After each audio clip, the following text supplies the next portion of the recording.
There have been two Georgias in the news recently, the American and the other one. Geography is history, they say, and this is particularly true of Georgia, that is to say, the other one. It's an ancient country, famed, for instance, for the Golden Fleece. Join me, Jan Darasz, for How We Got Here. In 2003, the Rose Revolution broke out in Georgia and saw the long-reigning president Eduard Shevardnadze deposed by a popular democratic movement. Its leader, Mikhail Saakashvili, was later elected as the country's president. Saakashvili dreamed big for Georgia, intending to strengthen the country by being both conservative and European at the same time. The changing of the national flag to resemble that of the Kingdom of Georgia became an expression of Saakashvili's vision that included reinstating Georgia's territorial integrity. The separatist regions, showered with Russian subsidies, gas, oil and passports, were disinclined to go along with Saakashvili's plan. On August 1, 2008, Russian troops crossed Georgia's borders to aid insurgents, who effectively pushed Georgians out of Abkhazia and South Ossetia. But the Russians marching on Tbilisi were stopped in their tracks by a delegation of Central Eastern European leaders headed by Polish President Lech Kaczyński. Russia could not risk harming the delegation lest further-reaching diplomatic consequences be suffered. The loss of territories, combined with neoliberal economic policies, an extremely punitive criminal justice system, and a confrontational approach to Russia, exposed Saakashvili and his United National Movement to Russian propaganda warfare. In April 2012, Russian-friendly businessman Bidzina Ivanishvili formed the Georgian Dream party, which would go on to sweep the 2013 elections and rule Georgia since. While initially continuing Georgia down a path toward the EU, over the years, the party became increasingly pro-Russia, and the country even more distant from joining the bloc. We reiterate our concern about the conduct of the parliamentary elections in Georgia following the preliminary findings published by the International Election Observation Mission. Of particular concern are reports of numerous irregularities and cases of voter intimidation, which have negatively affected public confidence in the process. While Georgia never imposed sanctions on Russia for its invasion of Ukraine, Moscow abolished the visa regime for Georgians in May 2023 and lifted flight sanctions.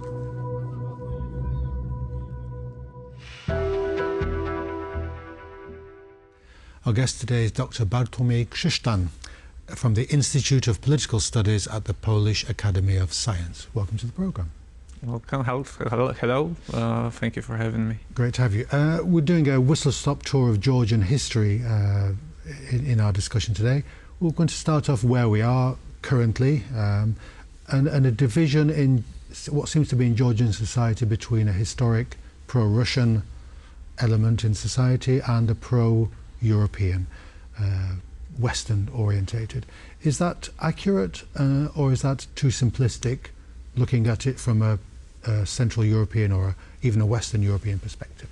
I would agree that this is the oversimplification of the Central Europe approach to the question of security, the question of politics, and seeing the world in black and white colors recently.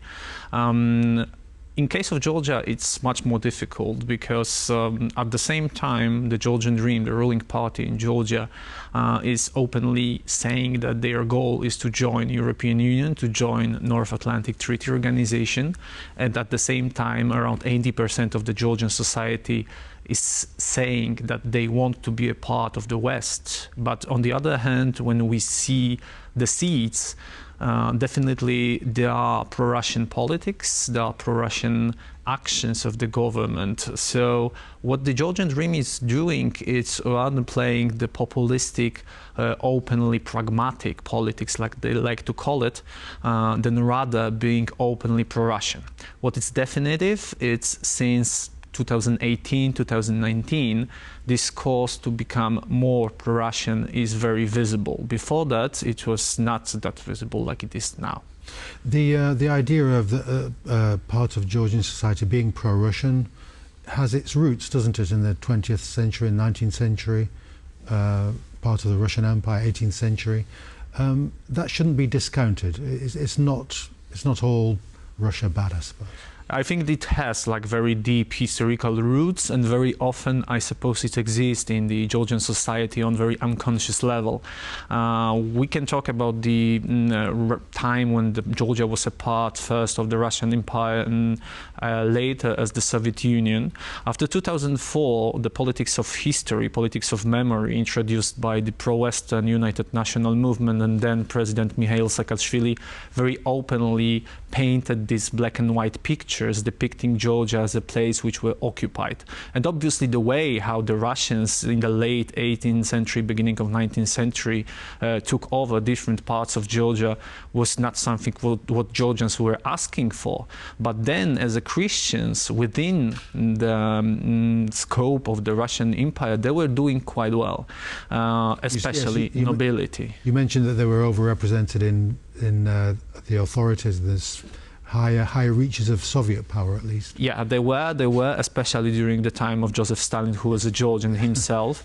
Along with him, there were many local Georgians who then made like a huge careers in Kremlin.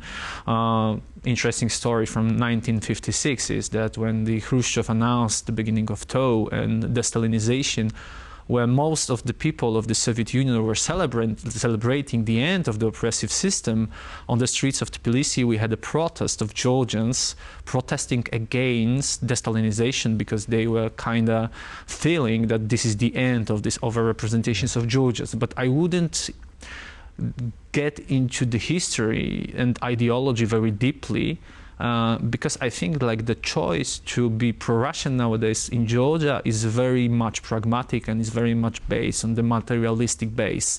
You mentioned the economy, the economic ties between the two countries. Yeah, definitely. Georgian economy, despite all the attempts from the former government of Georgia from 2004 to 2012, it's very much dependent on the Russian economy. First of all, because the Georgian economy, after 1991, whole industrial system, which was very much connected with other places in Soviet Union, basically stopped to exist.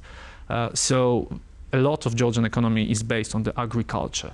And the people working in agriculture, they have to sell those fruits and vegetables somewhere, and the Russian market is very open for it. While the European Union and the European Union markets, they are difficult to do so.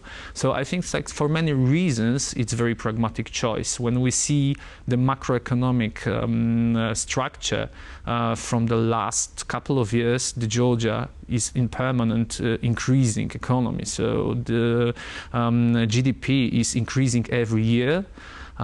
So it's also because the sanctions introduced by the West was not backed up by the Georgian government. The Georgian state, the country, has a Christian heritage.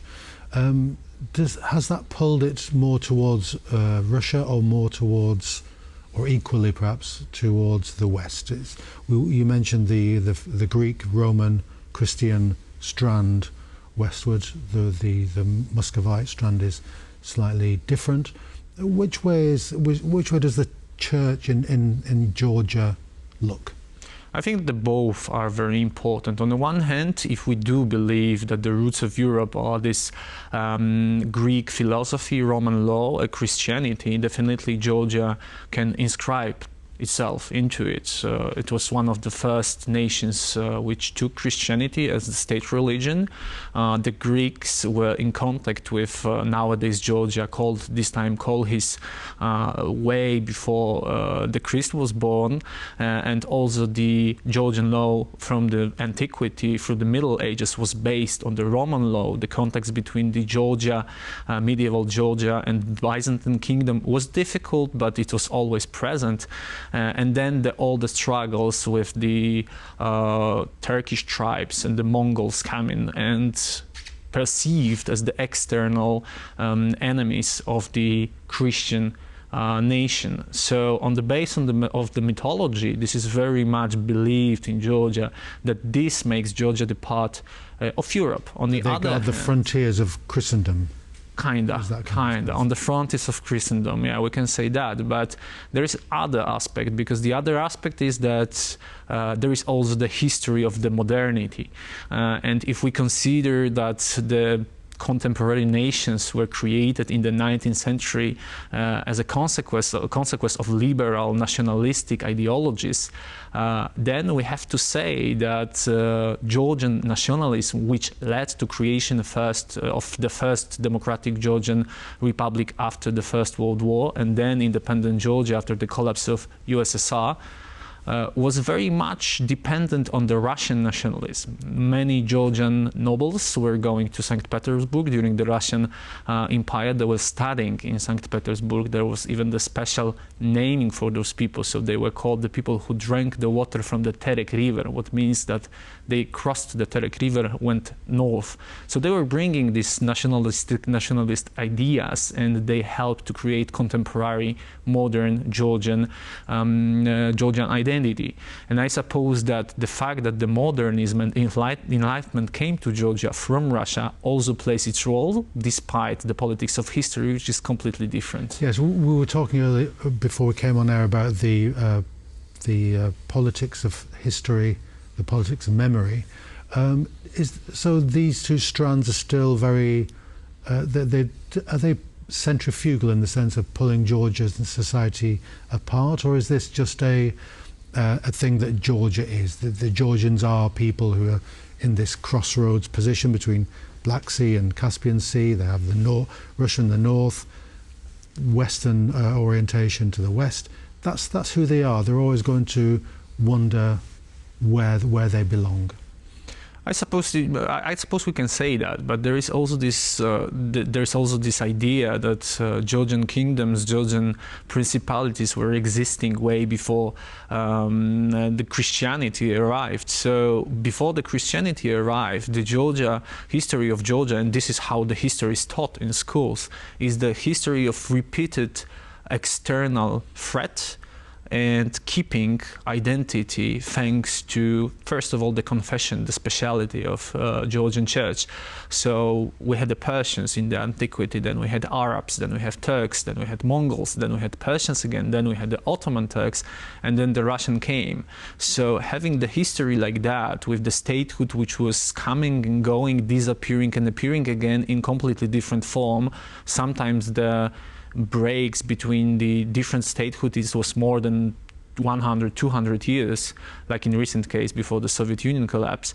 It created some kind of identity of being on the crossroad, being on the borderland, and because of this identity, you have to always, in the changing geopolitical situation, find the way in which you are doing well. And sometimes it means that you have to collaborate with someone who was the perpetrator of the crimes in the past. And I suppose it's very important when we were observing the campaign in Georgia that, for example, in the country which was attacked by Russia in 2008, we could at the same time observe very open pro-Russian discourse and narratives in the media and in the campaign materials. Is there a search in Georgian historiography for a pure Georgia that was pure and good and only Georgian? You mentioned all these external invasions and which all left their mark. Is it searching for a golden age of Georgianness?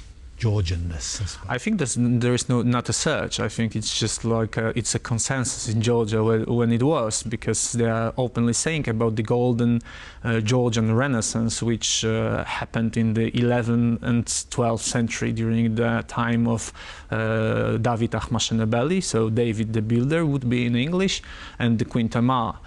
So that was a moment when exactly Georgia was the state from the Black Sea to the Caspian Sea, occupying the territory of basically whole Caucasus, nowadays Caucasus, plus northern Turkey, part of southern Russia, North Caucasus, Dagestan, Chechnya, and so on, the territories around Sochi. And that was the moment between the Arabs left and the Mongols came, and that's the moment when Georgia was in this golden age. So it's very often referring to this period as someone which was the brightest moment of the Georgian history. I'm not saying that there are some kind, despite of like very radical far-right extremists, they are saying that actually all of those territories should belong Georgia back, because it would mean that actually Armenia and Azerbaijan would not exist.